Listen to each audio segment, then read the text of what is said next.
যুদ্ধের ধাক্কা সামলে ধ্বংসস্তূপ থেকে পুরোপুরি ঘুরে দাঁড়িয়ে পশ্চিমাদের কপালে ভাঁজ ফেলে দিয়েছে ইরান। খোদ মার্কিন গোপন গোয়েন্দা প্রতিবেদনে উঠে এসেছে এমন চাঞ্চল্যকর তথ্য।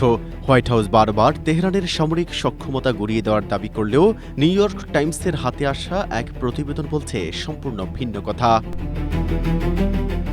মে মাসের ওই গোয়েন্দা মূল্যায়ন অনুযায়ী ইরান ইতিমধ্যেই তাদের অধিকাংশ ক্ষেপণাস্ত্র ঘাঁটিতে পূর্ণ নিয়ন্ত্রণ প্রতিষ্ঠা করেছে।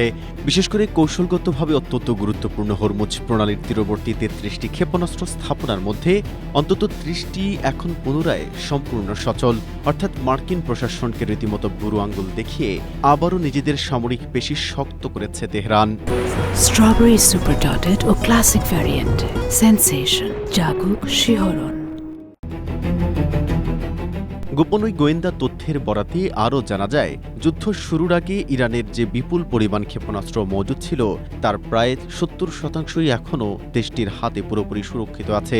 শুধু তাই নয়, ইরানের মোবাইল ক্ষেপণাস্ত্র উৎক্ষেপণ ব্যবস্থার বড় অংশ এবং দেশজুড়ে ছড়িয়ে থাকা ভূগর্ভস্থ সংরক্ষণাগারগুলো প্রায় ৯০% বর্তমানে আংশিক বা পুরোপুরি কার্যকর। তবে নিজেদেরই গোয়েন্দাদের এই বিস্ফোরক তথ্য মানতে নারাজ হোয়াইট হাউস।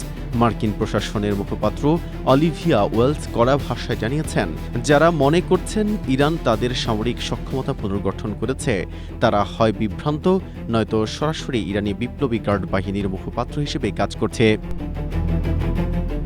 এর আগে গত ২৮ ফেব্রুয়ারি যুক্তরাষ্ট্র ও ইসরায়েল ইরানের ওপর অতর্কিত হামলা চালানোর পরই মধ্যপ্রাচ্যের ওই যুদ্ধ চরম আকার ধারণ করে। পাল্টা জবাবে ইসরায়েল ও মার্কিন মিত্রদের ঘাঁটিতে হামলার পাশাপাশি হরমুজ প্রণালী বন্ধ করে দিয়ে বিশ্বজুড়ে বড় ধরনের আতঙ্ক তৈরি করেছিল তেহরান।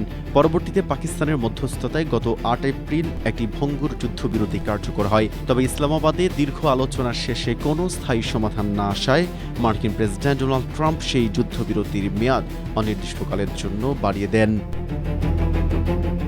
মেহেদী হাসান, এশিয়া পোস্ট।